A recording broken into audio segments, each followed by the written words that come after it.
Buenas noches, hermanos leonciopradinos, y bienvenidos a toda nuestra comunidad y al público presente. Nos encontramos hoy día con el señor Julio Miguel Ágreda Chumán. Julio Miguel Ágreda es hermano de la 15 promoción y está hoy día con nosotros porque vamos a presentar su libro, Mirando al futuro con desarrollo y libertad, ¿no?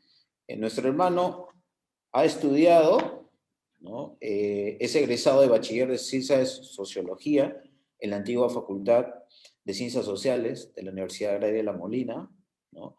Después ha laborado en instituciones estatales, ¿no? En localidades andinas como sociólogo y ha ejercido la docencia en la Universidad Nacional Mayor de San Marcos.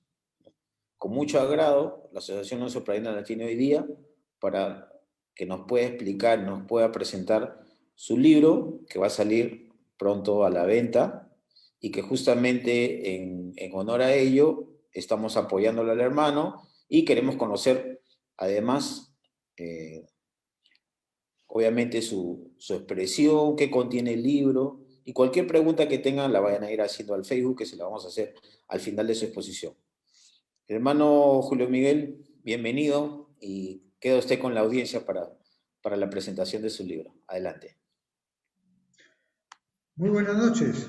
Yo soy Julio Miguel Ágreda y he sido invitado muy cordialmente por la Asociación Leonciopradiana para explicar el contenido de mi libro. Y entonces, como una presentación de esto, me encantaría explicar el contenido, que es mayormente histórico, pero con un enfoque muy particular.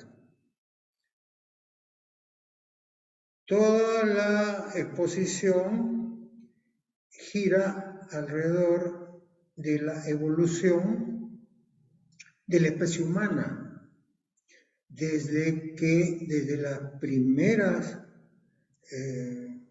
promociones que ingresan a nuestra civilización, dejando atrás el reino animal, hasta la actualidad, pero mirando hacia el futuro.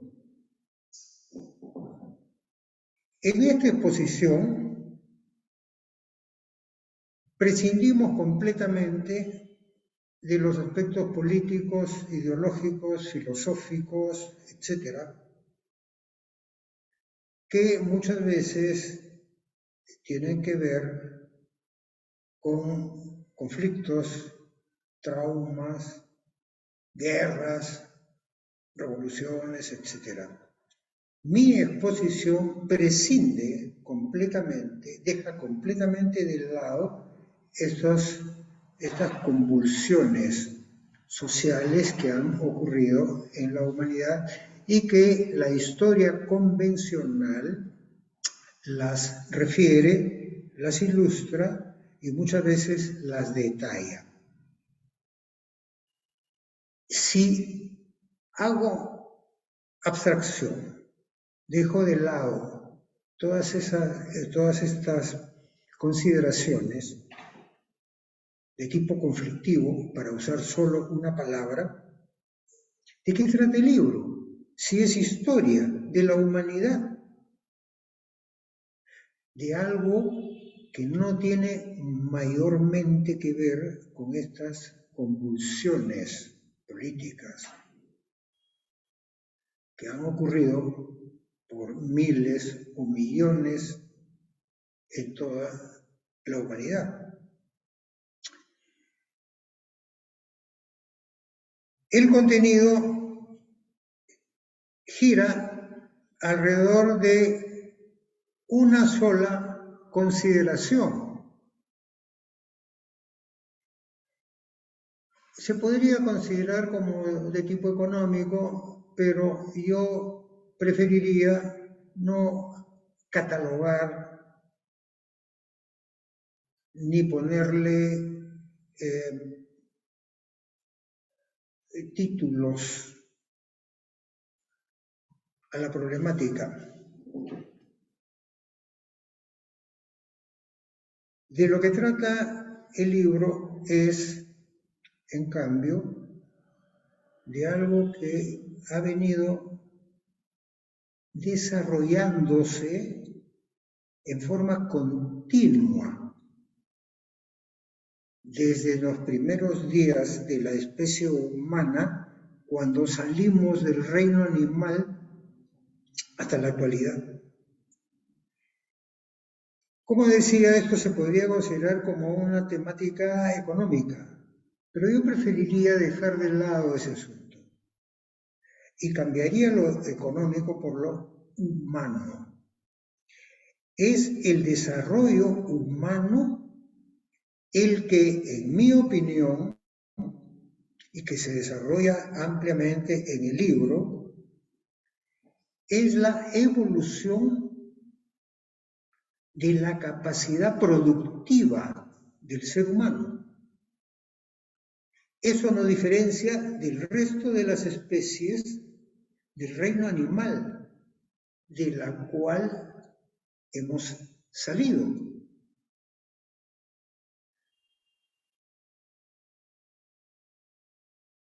En todas las especies del reino animal no hay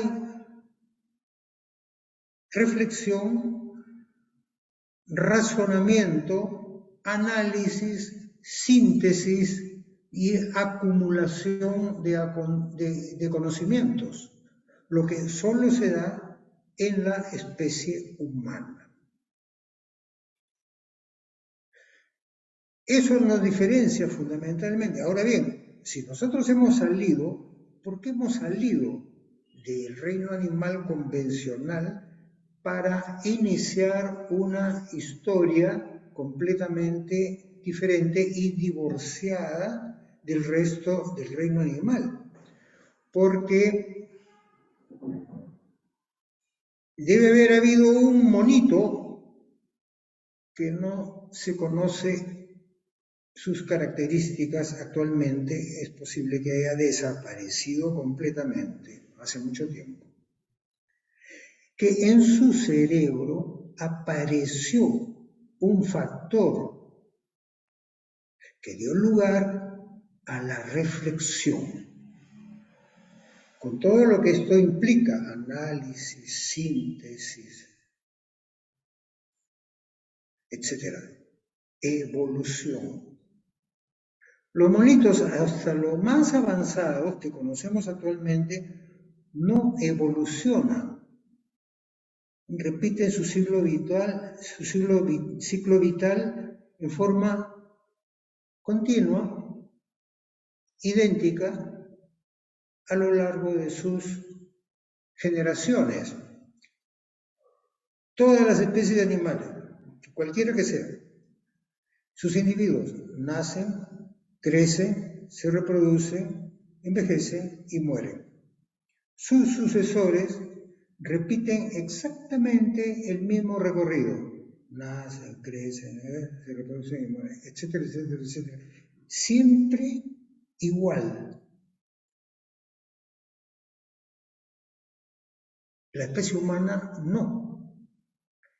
Después del nacimiento, crecimiento, reproducción, envejecimiento, a lo largo de todo el proceso hay un factor que no tiene el resto de los animales, que es el conocimiento racional.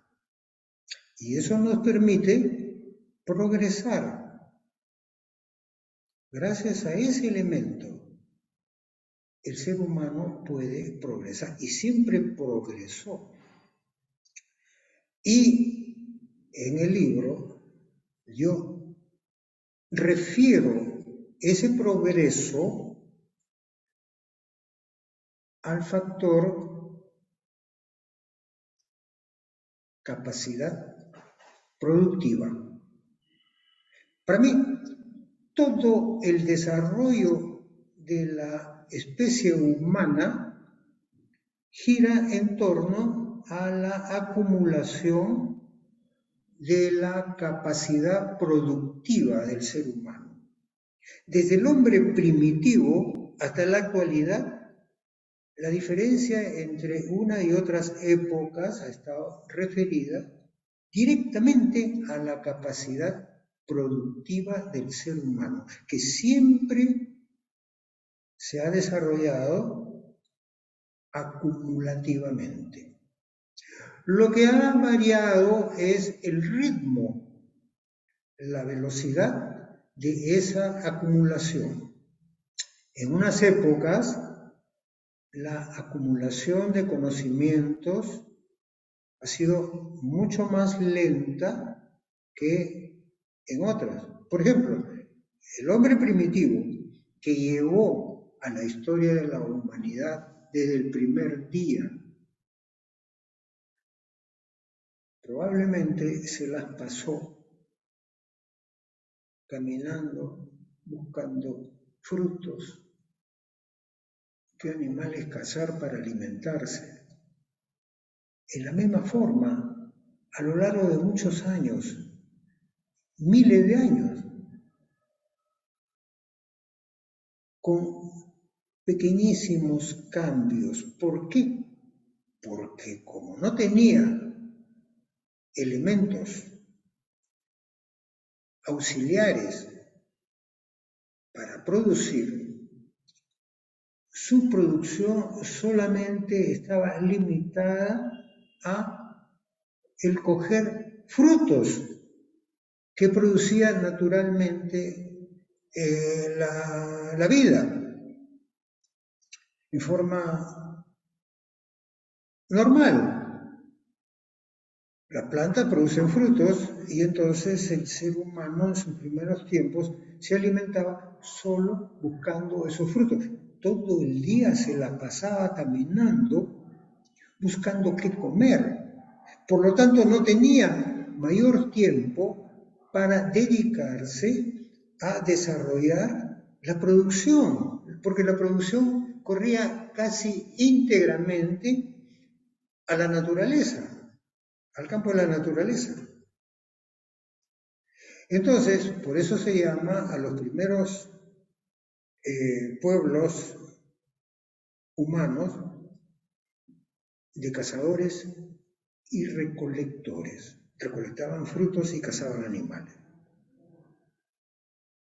Hubo una situación que generó un gran cambio y eso lo relata muy eficientemente, elocuentemente y pintorescamente Stanley Kubrick. Stanley Kubrick en su obra Los 10 días que conmovieron al mundo. Perdón, otro título que no recuerdo en este momento.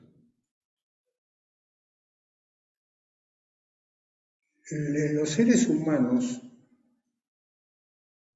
que iban de un lado a otro buscando frutos y cazando animales, se encontraban con un gran problema cuando cazaban una presa mayor, que venían otros animales irracionales y se abalanzaban sobre esa presa y los pobres seres humanos que habían cazado el animal se quedaban sin poder disfrutar de ese alimento. Los mandriles le quitaban las presas. Y entonces, en esta película de Stanley Kubrick, ilustran ese momento, la cacería, la reunión de la tribu alrededor del animal cazado para alimentarse y de repente aparece la manada de mandriles y se lleva el producto. Como consecuencia de esa frustración trágica, un miembro de la tribu, y eso aparece en la película, muy indignado, frustrado, hambriento, muy molesto hasta el límite de la desesperación, coge un hueso y ¡pum!, lo revienta sobre un cráneo que había ahí tirado. Ese hecho de ese hombre primitivo fue toda una revelación, un gran descubrimiento. Fue con ese hallazgo del hueso roto al resto de la tribu y se los demostró, que le mostró su descubrimiento. Y entonces toda la tribu se armó de huesos, fémures, por supuesto, de animales o humanos. Y en la siguiente cacería vinieron los mandriles y los hicieron correr. Eso es un cambio productivo. A partir de ese momento ya se nota un cambio que se da en forma continua y se va acelerando los cambios. Eso lo muestra Stanley Kubrick en su maravillosa película, describiendo durante unos minutos, 3, 4, 5 minutos, eso que les he contado, la cacería, el ataque de los mandriles, el hueso roto, el armamento con huesos de la tribu y la huida de los mandriles. Eso le toma a Stanley Kubrick 3, quizás 5 minutos. ¿Y cómo continúa la película? De esta manera. Una vez que han roto los huesos y se han defendido de los mandriles, uno de los miembros de la tribu de felicidad lanza el hueso al aire y el hueso, cuando termina su movimiento y su ascenso, se transforma en una nave espacial. Lo que revela que entre lo uno y lo otro hay 1.000.000 de años. Y en ese 1.000.000 de años se ha ido acumulando los cambios, que además cada vez han sido más rápidos. Entonces, esos cambios se han dado en forma cada vez más acelerada, más rápida. Rapidez que no ha sido, pues, uniforme, como si se dibujara con una regla. Han sido con sus altibajos. En algunos casos, los cambios se producían en forma muy lenta, como en el caso de los hombres primitivos. Y esos cambios se han ido acelerando hasta el momento actual, en que la producción se desarrolla en forma muy rápida y vertiginosa gracias a los elementos técnicos que tenemos en la actualidad y que se seguirán mejorando en el futuro, con lo cual se ponen las bases para cada vez una mayor producción de riqueza. Entonces el libro trata de esta evolución que ha dado lugar a diferentes tipos de organización social. ¿Por qué? Les decía que estos cambios, que siempre eran para arriba, no siempre tenían la misma velocidad. había momentos en que esa velocidad disminuía y en algunos casos hasta se estancaba y en algunos otros casos hasta disminuía. Eso generaba en las poblaciones correspondientes elementos de frustración. Y cuando esos elementos de frustración dejaban de ser elementales y se generalizaban a lo largo de toda la población, entonces venía un momento de reorganización social. Se pasaba de un tipo de organización social a otro tipo de organización social que hiciera posible que los cambios que ya se habían detenido y en algunos casos disminuido, reiniciaran su marcha hacia el desarrollo futuro. Hasta que llegaba un momento en que en esa organización social se producía una especie de agotamiento, cosa que lo menciono también en el libro. Todo tipo de organización social que ha atravesado la especie humana tiene, como toda especie animal, su nacimiento, crecimiento, reproducción, vejez y muerte. En esas sociedades también ha habido el primer día y el último día, producto del agotamiento, su vejez, la vejez de ese tipo de sociedades. Se llega a un momento de agotamiento, ya no da más la sociedad. Por ejemplo, en la sociedad esclavista, que sucede al hombre primitivo, en la sociedad esclavista,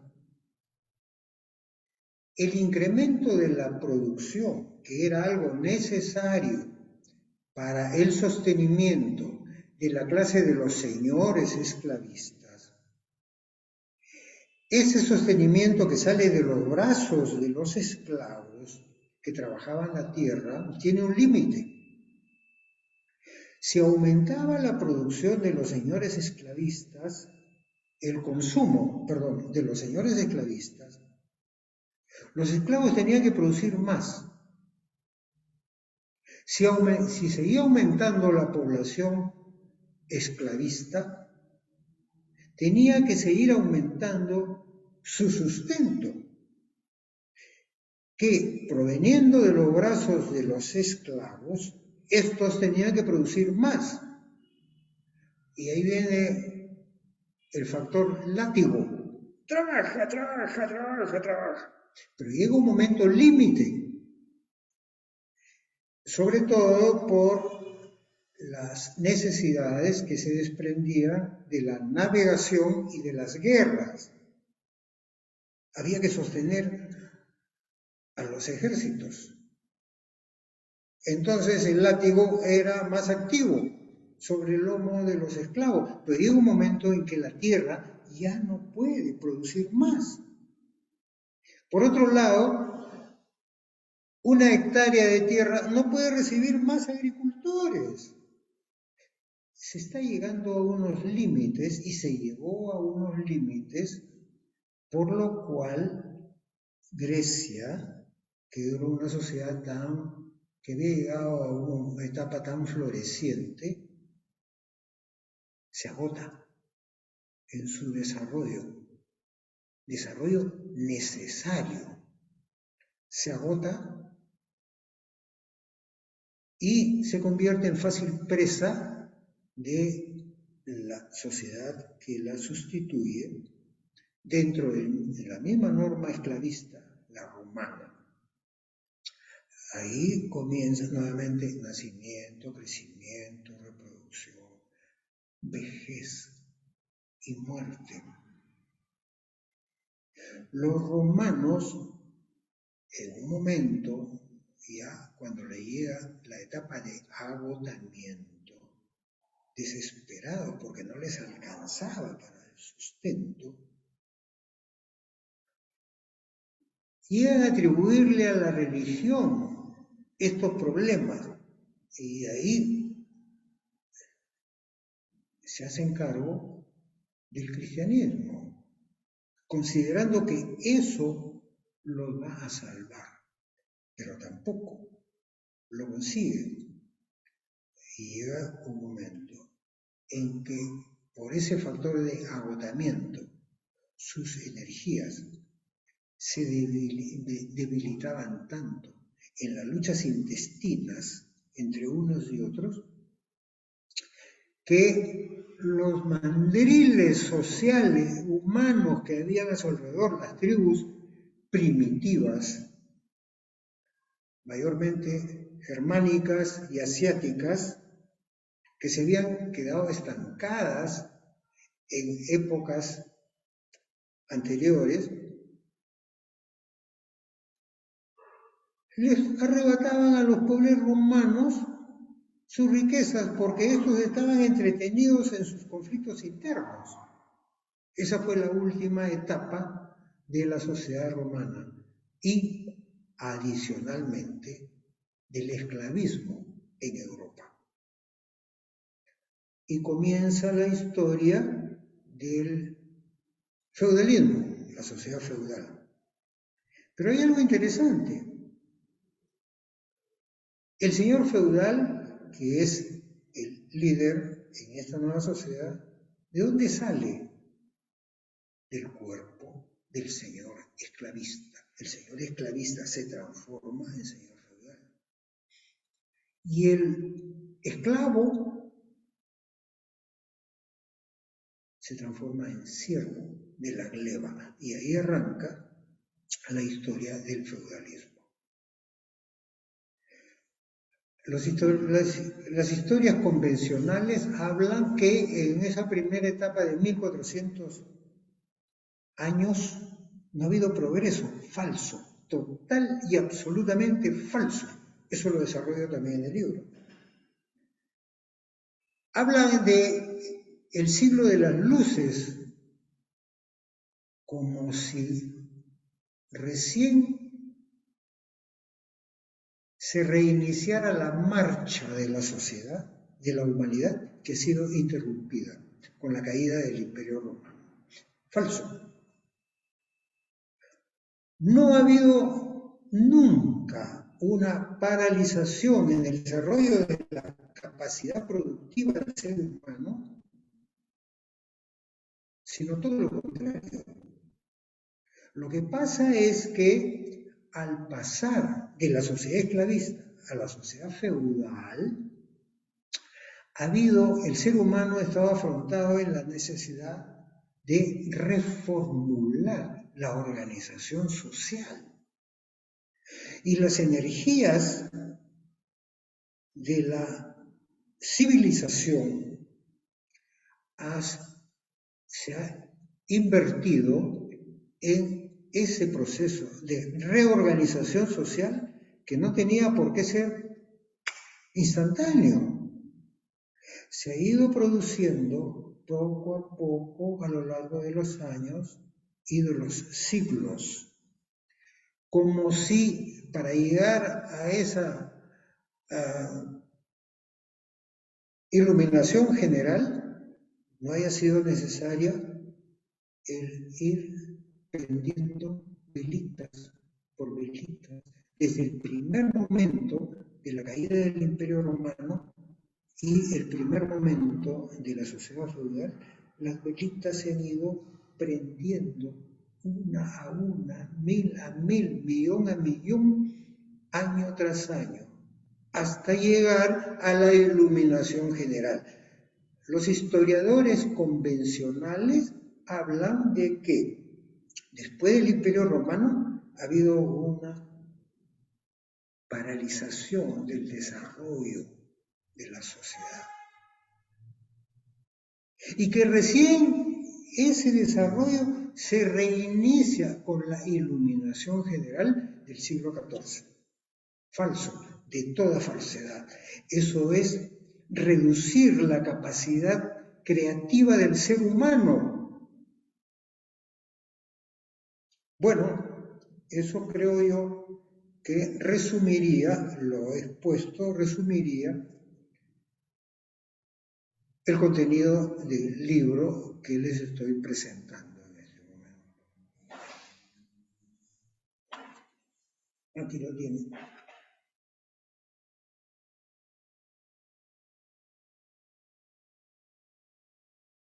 El hombre primitivo, cazador-recolector, el esclavismo, el feudalismo, el capitalismo y el futuro, nuestro optimismo completo. Miguel, qué interesante. ¿Cuánto tiempo o desde hace cuánto tiempo viene trabajando con este libro? Esa sería una de las Bueno, preguntas. tengo dos capítulos en mi respuesta. Este libro recoge las experiencias que he tenido como ser humano desde chico a lo largo de toda mi vida. Para mí, el trayecto de mi vida ha sido un aprendizaje continuo. Y este aprendizaje que me ha permitido entender algunas cosas me ha dado lugar a la redacción de artículos que han sido publicados a partir de los años, fines de los 80, por los periódicos. El primero fue El Expreso hasta el año 82. Luego ya no seguí entregándole artículos al Expreso por el cambio político que se dio. Lo que yo considero la dictadura, que como toda dictadura uniformiza o pretenden uniformizar el pensamiento de la gente. Y como yo no creo en eso, entonces, y tampoco el periódico, después del año 92, me iba a permitir escribir como estaba acostumbrado a crear, me dijeron, venga, siéntese acá. Usted debe escribir de esta manera y decir tal y cual cosa. Y me enseñó mi último artículo. Y con un plumón me dijo, por ejemplo, esto no debe ser, esto tampoco. El pobre artículo estaba en su mayor parte borroneado, tachoneado. Entonces yo me despedí del Expreso y la revista Oiga, de don Paco Igartua, me abrió las puertas y yo seguía publicando mis artículos en Oiga. Y lo mismo ocurrió con La República, a quien aprovecho esta oportunidad para rendir homenaje. El diario La República me publicaba varios artículos. También el diario El Comercio me publicó artículos. Y entonces, algunos de esos, todos los artículos los tengo acumulados, por supuesto, pero cuando sale a internet, abro un blog cuyo dato se los puedo dar enseguida, donde están los artículos producidos en los últimos 10 años. Eso responde a la primera parte de la pregunta. La segunda es, ¿en qué momento comencé yo a escribir el libro? Hace 4 años. Y fue una serie de 10 artículos. El primero, en 1917. Ya son 5 años. Van a ser 5 años. Del 17 al 24, 7 años.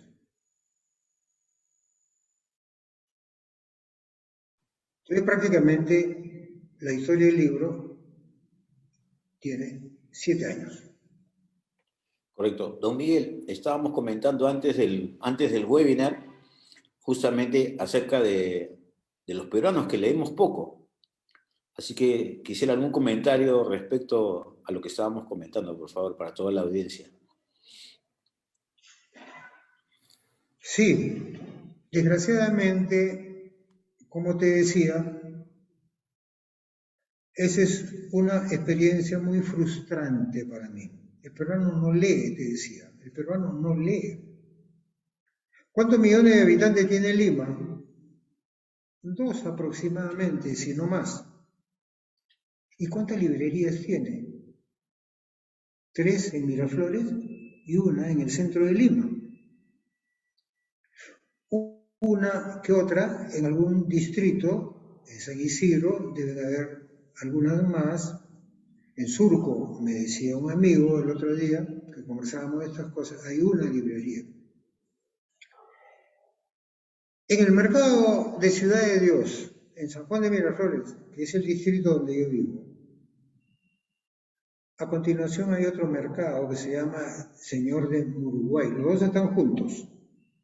Frente al mercado de Ciudad de Dios, el mercado de Señor de Uruguay, hay una cuadra larguísima que mide como 3 cuadras de las Corrientes, pero es una sola, larguísima, que va hasta la iglesia. Frente a ese mercadito hay 10 galerías, por lo menos, y cada galería tiene 20 puestos, aproximadamente. Por 10 son 200 puestos, más las tiendas que hay entre galería y galería, pero vamos a considerar que haya 200 puestos. Y todos venden ropa, mayormente femenina. ¿Y cuántos mercados hay en San Juan de Miraflores? ¿Y cuántos puestos de venta de ropa hay entre localizados y ambulantes? Deben haber miles. ¿Y sabe cuántas librerías hay? 0 librerías. Ni una. Absolutamente ni una. ¿Y por qué? Porque el peruano no lee. Por eso hay solo 3 en Miraflores y una en el centro de Lima. Y quizás una y otra más. En total, en toda la ciudad de Lima, no deben llegar a 20 o a 30 librerías.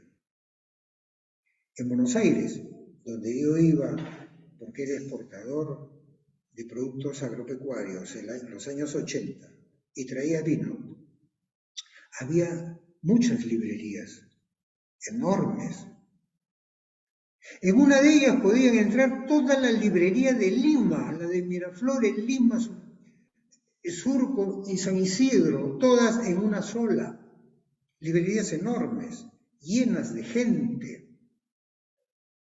algunas de las cuales atendía las 24 horas del día, de lunes al domingo, no cerraban nunca, porque la gente buscaba libritos a toda hora del día, 2, 3, 4, 5, 6 de la mañana. Eso yo lo he visto, no hasta las 6 de la mañana, por supuesto, pero lo que sí supe es que no cerraban nunca. Yo caminaba por Buenos Aires, pues una ciudad muy novedosa para mí, hasta la 1, 2 de la mañana. Con mis amigos terminaba la reunión, nos despedíamos a las 12 de la noche, a veces a la 1, yo me iba caminando y caminando de arriba abajo. Por la avenida Santa Fe, donde está la librería más grande, no cerraban nunca. Porque la gente lee. Lo mismo en México, en Bolivia, en Ecuador, en todo sitio, menos acá. ¿Por qué? Por nuestra educación. La educación peruana a todo nivel es repetitiva, memorística. Hay que aprender A, B, C, D, que es lo que nos enseña el profesor. El examen, A, B, D. ¿Qué falta? C. Y si uno aplica o se establece este sistema en todos los cursos y en todos los años de la educación básica y superior, incluyendo las nacionales y las privadas, incluyendo entre las privadas a las mejorcitas, es el mismo sistema, memorístico repetitivo, con algunas excepciones, porque en todo hay excepciones. En este caso, pequeñísimas excepciones. La educación peruana es memorística y repetitiva. No se nos enseña a pensar, a razonar, a analizar, a sacar conclusiones y a discutir. En el Perú la discusión es un pecado. Si uno quiere discutir con una persona, se molesta, le da la vuelta, se va. Hagan la prueba. Pregúntenle a cualquier persona, cualquier cosa novedosa, porque no ha sido preparado para pensar. Por eso la educación peruana es la última del mundo. Lo digo acá para que lo escuche todo el país si fuera necesario.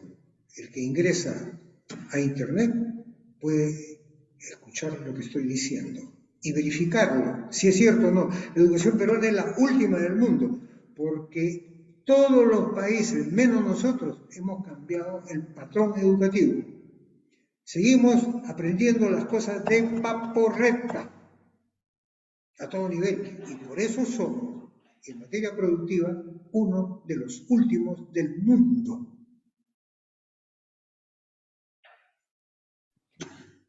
Don Miguel, en su época, cuando estaba en el colegio, ¿ya existía la editorial Leoncio Pradina donde se emitían los libros para toda parte del ¿Perdón? Perú? La imprenta Leoncio Pradina. ¿En su época ya existía la imprenta Leoncio Pradina? Ese detalle no lo conozco, pero estoy segurísimo que sí. ¿Por qué? Por la antigüedad de las máquinas.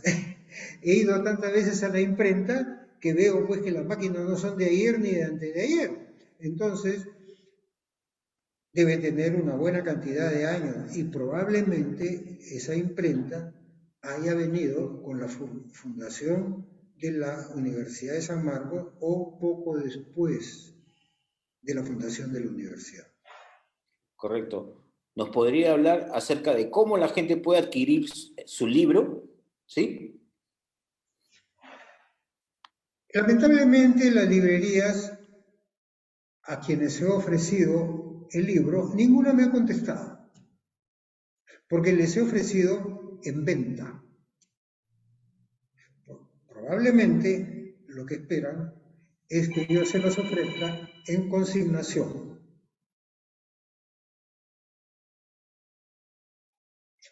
Pero un amigo mío, Manuel Sala, que también es Leoncio Pradino, escribe novelas y le he entregado a varias librerías en consignación porque no les querían comprar, entrégala pero en consignación, un año. Y nada, hasta que se molestó y dijo, bueno, devuélvame pues mi libro si no lo venden.